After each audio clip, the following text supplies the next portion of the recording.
बिस्मिल्लाहिर्रहमानिर्रहीम। सबसे पहले बात कर लेते हैं हमारे वज़ीर आज़म साहब की, जिन्होंने अक़वाम मुत्तहिदा की जनरल असम्बली में तकरीर की है। कुछ लोग इसको कह रहे हैं कि उन्होंने धुआंधार तकरीर की है और उन्होंने ऐवान को लर्जा के रख दिया। ऐवान से मतलब कि यहाँ पे ये तकरीर कर रहे थे अक़वाम मुत्तहिदा के प्लेटफार्म से। तो शहबाज शरीफ साहब की तकरीर को कहा जा रहा है कि उन्होंने धुआंधार तकरीर की है। हम यहाँ पे कहेंगे कि उन्होंने धुआं छोड़ती हुई तकरीर की है। उन्होंने तकरीबन सारे मौज़ूआत पर थोड़ी थोड़ी बात की है। फ़लस्तीन के हवाले से बात की है, गज़ा में जो मज़ालिम हो रहे हैं उन पर बात की है, मौसमियात के हवाले से बात की है, इंडिया और पाकिस्तान की जंग के बारे में बात की है। तो शहबाज शरीफ साहब की तरफ से कई मौज़ूआत को छेड़ा गया। तो शहबाज शरीफ साहब की एक मुलाकात ट्रंप साहब के साथ भी हुई है। इस तकरीर में उन्होंने मुलाकात का तो कोई जिक्र नहीं किया। अलबत्ता उनकी तरफ से भारत को कहा गया कि हमने तुम्हें हराया, 7 त्यारे गिराए, इसके बावजूद भी हम मुज़ाकरात के लिए तैयार हैं। अफगानिस्तान के हवाले से भी उन्होंने बात की। मेरा ख्याल है कि आपके सामने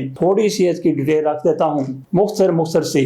साथ ही उन्होंने कहा कि ट्रंप नोबेल इनाम के हकदार हैं क्योंकि उन्होंने पाकिस्तान और भारत के माबैन जंग बंदी कराई थी।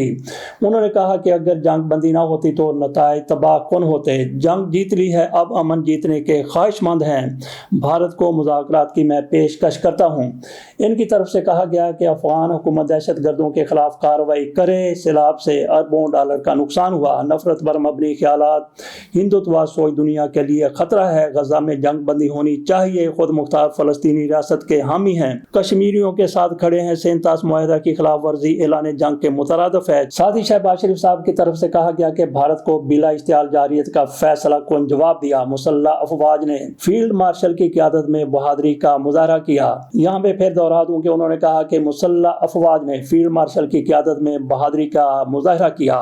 7 त्यारे मट्टी का ढेर बना दिए। इस्लामोफोबिया के खतरे को आलमी सतह पर तस्लीम किया जा रहा है। नफरत तफरीक का खात्मा होगा। दहशत गर्दी दुनिया के लिए खतरा है। मौसमियाती तब्दीलियों के सबब लिए जाने वाले कर्जे तबाह कुन मुल्क को पांव पर खड़ा करेंगे। दहशत गर्दी के खिलाफ हमारी कुर्बानियों का एतराफ किया जाना चाहिए। अमन के लिए किरदार अदा करते रहेंगे। फेक न्यूज एतमाद को मजरू करती हैं। BLA मजीद ब्रिगेड फितनतुल खारिज अफगानिस्तान से पाकिस्तान में कार्रवाइयां कर रहे हैं। CPEC पाकिस्तान की तरक्की में अहम किरदार अदा कर रहा है। तो ये शहबाज शरीफ साहब की तरफ से एक तो वहां पे तकरीर करते हुए कहा गया जनरल असम्बली से, और दूसरे कई वफूद के साथ उन्होंने मुलाकात की। इस दौरान भी उनकी तरफ से ऐसे बयान दिया गया है। शहबाज शरीफ की तरफ से जनरल असम्बली के इजलास में बहुत कुछ कहा गया, लेकिन अगर उन्होंने कोई तफसील के साथ डिटेल के साथ बात नहीं की तो इस्लामोफोबिया के हवाले से वो गुंग रहे, सिर्फ एक फिक्रा कह के आगे चले गए। हालांकि जिस तरह से इमरान खान की तरफ से नबी अकरम सल्लल्लाहु अलैहि वसल्लम की शान वहाँ पे बयान की गई थी, इस्लामोफोबिया के मामले को जिस तरह से उठाया गया था, शहबाज शरीफ साहब को उससे थोड़ा आगे जाने की ज़रूरत थी। तो यहाँ पे हम ये भी बात कर लें कि किस तरह से भारत में आई लव मोहम्मद वो एक बैनर लहराया गया था ईद मिलाद नबी पर, और उस पर वहाँ पे क्या कुछ हो रहा है, कितनी गिरफ्तारियां हो चुकी हैं, कितने मुसलमानों को वहाँ पे निशाना बनाया गया है, कितना जुल्म हो रहा है, कितना सितम हो रहा है, और ये मामला फैलता फैलता पूरे हिंदुस्तान में फैल गया है। सिर्फ ये लिखा गया था कि आई लव मोहम्मद, ये बैनर लिखा गया था और छोटी मोटी तकरीर की गई थी। एक खैमा लगाया गया था, 2 मुसलमानों के खाते में जुराइम डाल दिए गए। एक तो उन्होंने लिख दिया आई लव मोहम्मद, उसका बैनर लगा दिया, और दूसरा उनकी तरफ से एक खैमा लगा दिया गया।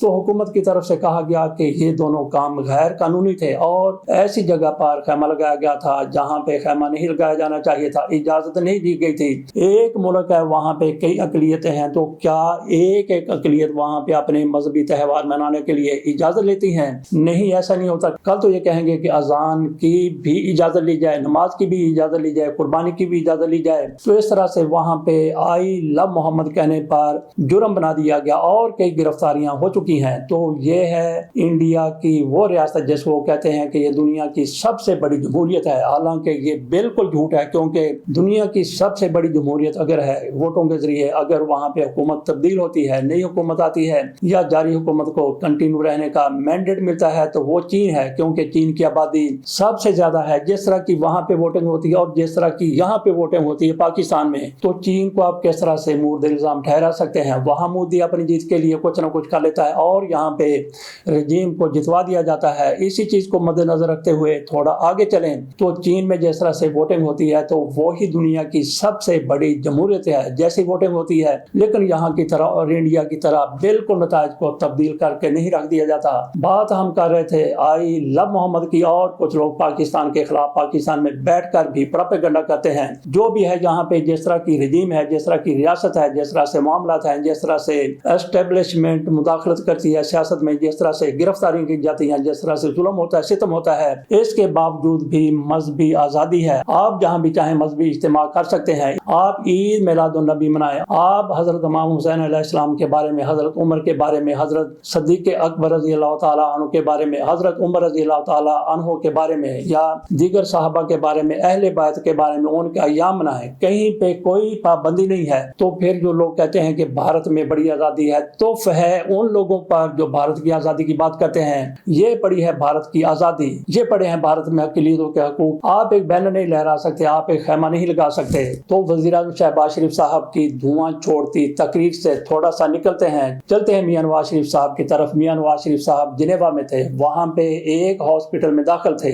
تو میاں صاحب آپ دونوں سے باہر آئے ہیں, ایک تو افواہوں سے باہر آئے ہیں, دوسرے ہاسپٹل سے باہر آئے ہیں. اب یہ کہا گیا ہے کہ میاں نواز شریف صاحب دل کے پروسیجر کے لیے, دل کے علاج کے لیے نہیں, دل کے آپریشن کے لیے نہیں, بلکہ دل کے پروسیجر کے لیے ایک ہاسپٹل میں داخل تھے. 10 روز تک وہ داخل رہے اور اس کے بعد ان کو ڈسچارج کر دیا گیا. ان کی طبیعت بہتر ہے. آج وہ کسی ہوٹل میں موجود ہیں. اور ہوٹل میں کون ہے وہاں پہ؟ میاں نواز شریف صاحب کے پاس کون تھا؟ ان کی بیٹی یہاں پہ بیٹھی ہوئی تھی, مریم نواز شریف صاحبہ. ان کا پورا خاندان یہاں پہ پاکستان میں یا لندن میں موجود ہے. وہاں پہ میاں نواز شریف صاحب اکیلے تھے, اور وہاں پہ ان کے ساتھ جو بندہ بیٹھا ہوا تھا, ان کے بیڈ کے قریب جو اٹینڈنٹ تھا, وہ کہا جا رہا ہے کہ پاکستان کی حکومت کا ملازم ہے. وہاں پہ جو پاکستان کا جنیوا میں سفارت خانہ ہے اس کا ملازم تھا, اس کو وہاں پہ بٹھایا گیا تھا. تو اندازہ کیجئے کہ کس طرح سے مریم نواز شریف صاحبہ اپنے باپ سے محبت کا اظہار کرتی ہیں, لیکن ان کا آپریشن ہوا یا پروسیجر ہوا, کوئی بھی ہوا, 7 دن تک وہ ہاسپٹل میں رہے, لیکن مریم نواز شریف صاحبہ یہاں پہ ادھر جا رہی ہیں, ادھر جا رہی ہیں, ان کے ادھر جا رہی ہیں, ادھر جا رہی ہیں, افتتاح کر رہی ہیں, بسوں کا افتتاح کر رہی ہیں, کالجوں میں جا رہی ہیں, اسکولوں میں جا رہی ہیں.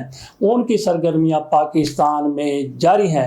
باپ کے ساتھ کیا ہوا؟ تو اس سے اندازہ کیجئے کہ کیا اس میں واقعی سچائی ہے کہ میاں نواز شریف صاحب کا وہاں پہ بہت بڑا پروسیجر ہو گیا. بہرحال اب یہ خبریں سامنے آ گئی ہیں. 2 چیزوں سے نکلا ہے. ایک تو افواہوں سے نکلا ہے, کچھ لوگوں کی طرف سے کہا جا رہا تھا کہ میاں نواز شریف صاحب چھپ کے بیٹھے ہوئے ہیں, ہاسپٹل ہی میں بیٹھے ہیں. دیگر بھی کئی افواہیں تھیں, تو دونوں سے باہر آ گئے, ہاسپٹل سے بھی اور افواہوں سے بھی. اب دیکھتے ہیں کہ لندن وہ کب جاتے ہیں. لندن شہباز شریف نے بھی واپس آنا, اور فیلڈ مارشل صاحب نے بھی لندن ہی واپس آنا ہے. کہا جا رہا تھا کہ وہ اس لیے چھپ کے بیٹھ گئے ہیں, فیلڈ مارشل کا سامنا نہیں کرنا چاہتے. کیوں نہیں کرنا چاہتے؟ نوٹیفکیشن کی کہا جا رہا ہے کہ بات ہے, نوٹیفکیشن کا معاملہ ہے. تو چلتے ہیں اگلی خبر کی طرف. یہ ہے جج اور یونیورسٹی. یہ کئی جج اور یونیورسٹی وہ سارے کے سارے پیچھے پڑ گئے جہانگیری کے. جیسے جہانگیری کے یونیورسٹی کی طرف سے جہاں سے انہوں نے ڈگری حاصل کی تھی, انہوں نے یہ کہہ دیا ہے کہ ان کی ڈگری جعلی تھی, اس کو انہوں نے جعلی قرار دے دیا, اور کہا کہ 3 سال تک وہ کوئی امتحان نہیں دے سکتے, وہ یہاں پہ داخلہ بھی نہیں لے سکتے. یہ یونیورسٹی کی طرف سے باقاعدہ نوٹیفکیشن جاری کیا گیا, اور کے آگا کی عدالت میں یہ پیش ہوئے تھے. جج صاحب خود گئے تھے, جہانگیری صاحب خود وہاں پہ گئے تھے کراچی عدالت میں. کے آگا صاحب نے ان کا کیس سنا تھا.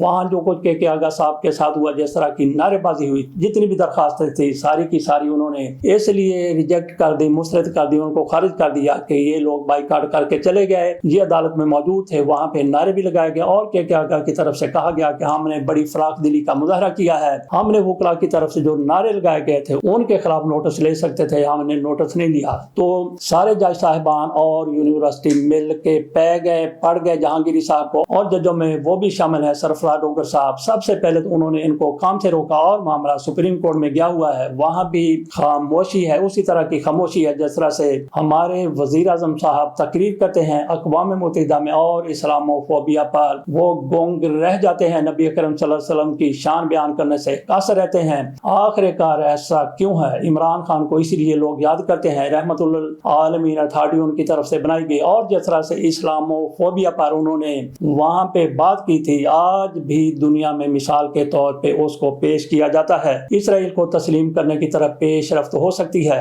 वो किस तरह से हो सकती है? शहबाज शरीफ से मुलाकात हुई है ट्रंप की, और उसमें फील्ड मार्शल साहब भी मौजूद थे। इस पर हम अलग से भी ला करेंगे, जिसमें आपको बताएंगे कि दरअसल ये मुलाकात थी ट्रंप और फील्ड मार्शल की, और प्रोटोकॉल जो दिया गया, जो इस्तकबाल किया गया, वो फील्ड मार्शल का किया गया, वज़ीर आज़म का नहीं किया गया। बहरहाल मुलाकात हुई है वज़ीर आज़म साहब के साथ और फील्ड मार्शल साहब के साथ। वहाँ पे और बातें भी हुई होंगी, और वज़ीर आज़म को क्या बताया गया होगा, क्या कहा गया होगा, वही इब्राहिमी मुआहदे के बारे में बात की गई होगी। इब्राहिमी मुआहदे को अगर तस्लीम कर लिया जाता है तो फिर यूं समझ लीजिए कि अगले स्टेप में, अगली पेशरफ्त में इसराइल को भी तस्लीम करना पड़ जाएगा। तो बाकी कहा जा रहा है कि सऊदी अरब और पाकिस्तान का जो दिफाई मुआहदा हुआ है वो अमेरिका की मर्जी से हुआ है। कई सफारतकारों की तरफ से कहा गया है, शमशाद अहमद की तरफ से कहा गया है, जन्नत तारक, वही जन्नत तारक जिनको इमरान खान की तरफ से सालिस मुकर्रर करने का कहा गया था, लेकिन फिर मोहलत नहीं दी गई। साइफर पर उन्होंने सालिस मुकर्रर करने की बात की थी। उनकी तरफ से भी यही कहा गया है कि ये मुआहदा अमेरिका की रजामंदी से हुआ है। इसके साथ इजाजत दीजिए। अल्लाह हाफिज।